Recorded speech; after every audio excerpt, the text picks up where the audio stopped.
अत्यंत अटीतटीच्या श्वास रोखून धरायला लावणाऱ्या लढतीनंतर प्रभाग क्रमांक 17 रामटेकडी माळवाडी प्रभागाचा निकाल अखेर समोर आलाय। या प्रभागातून भाजपचे 3 नगरसेवक तर राष्ट्रवादी काँग्रेसची एकमेव नगरसेविका निवडून आली असून राजकीय समीकरणे पूर्णपणे बदलली आहेत।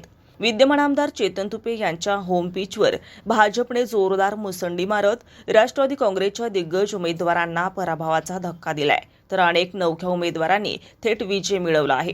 मतमोजणीला सुरुवात होताच पहिल्या फेरीपासूनच प्रचंड चुरस पाहायला मिळाली।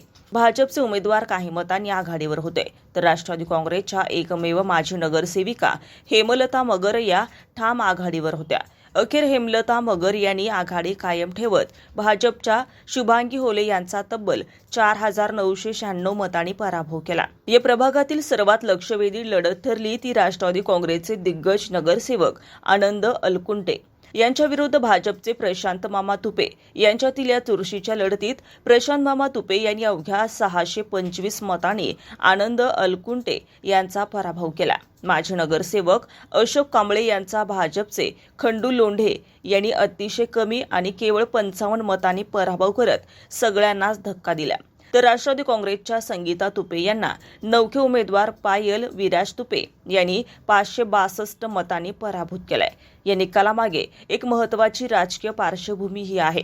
निवडणुकीपूर्वी काँग्रेसमधून प्रशांत मामा तुपे यांनी आपल्या सहकाऱ्यांसह भाजपमध्ये प्रवेश केला होता। त्यांचा हा निर्णय योग्य वेळेस घेतला गेला असल्याचं निकालातून स्पष्ट झालंय। निकाल जाहीर होताच प्रशांत मामा तुपे यांचे डोळे पाणावले। 30 वर्षाचा राजकीय वनवास संपला अशी भावना त्यांच्या चेहऱ्यावर स्पष्ट दिसत होती।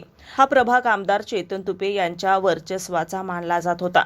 मागील निवडणुकीत येथील 4ही नगरसेवक राष्ट्रवादी काँग्रेसचेच निवडून आले होते आणि या भागावर त्यांचा मजबूत दबदबा होता। मात्र यंदाच्या निवडणुकीत भाजपच्या वादळात राष्ट्रवादी काँग्रेसची अक्षरशः दाणादाण उडाली आणि केवळ एकच जागा राष्ट्रवादीकडे राहिली।